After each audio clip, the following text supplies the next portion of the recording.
L2 Empuraan. അതെ നീയാണോ? അതെ ഞാനാണ്. 6 മണി രാവിലെ, ഹൗസ്ഫുൾ, അന്യ ആംബിയൻസ്, വലിയ തിയേറ്റർ. ഇതെന്താ ശവപ്പെട്ടി എണീറ്റ് വന്നതാ? അത് വെച്ച് കഴിഞ്ഞാൽ അന്യ മേക്കിംഗ്. ഒരു സത്യം പറഞ്ഞു കഴിഞ്ഞാൽ ഞാൻ ശരിക്കും കരുതി ഒരു രാജമൗലി പടമാണ് കാണുന്നത്. അതുപോലത്തെ അതായത്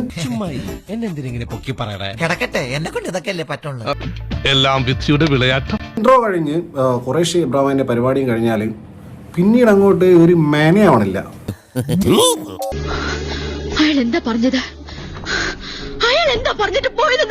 അതായത് കോട്ടിട്ടിട്ട് ഇങ്ങനെ ഇരിക്കുന്നില്ല ലാലേട്ടൻ. പക്ഷെ ഒരു എന്താണ് ഖുറൈഷി, എന്താണ് ഖുറൈഷി ഇങ്ങനെ എന്ന് തോന്നുന്ന രീതിയിലുള്ള ഒരു പരിപാടി. ഇവനെ വിശ്വസിക്കരുത്, കള്ളനാ. അയാളെ നമ്മളെ തോൽപ്പിക്കാൻ ചുമ്മാ പറഞ്ഞതല്ലേ? അയാള് പറഞ്ഞത് സത്യാണോ?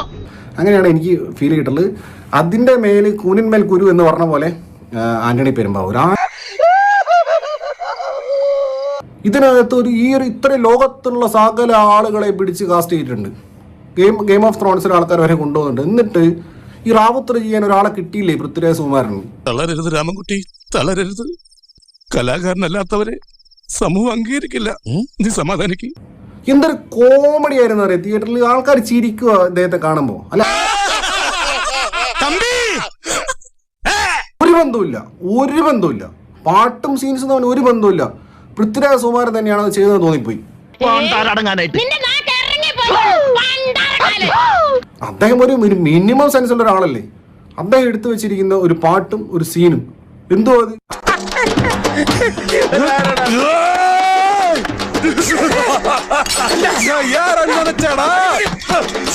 അങ്ങനെ കണ്ടപ്പോഴേ ഭയങ്കര നിരാശയാണ് ഫസ്റ്റ് ഹാഫ് കണ്ട സമയത്ത് ഉണ്ടായിട്ടുള്ളത്.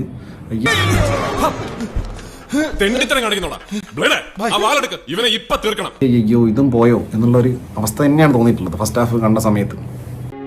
എനിക്ക് വല്ലാത്ത ടെൻഷനാണ് ബേബിക്കുട്ട.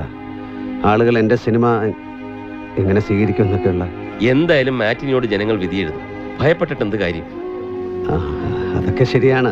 ചുമ്മാതിരി. പടം ഇൻട്രസ്റ്റിംഗ് ആണെങ്കിൽ പിന്നെ ജനം അവനെ ഒന്നും ശ്രദ്ധിക്കില്ല. ഒരു കാര്യം ചെയ്യ്, അവിടെ എൻ്റെ കാറില്ലേ, അതെടുത്ത് ഉടനെ ഇങ്ങോട്ട് പോരുക.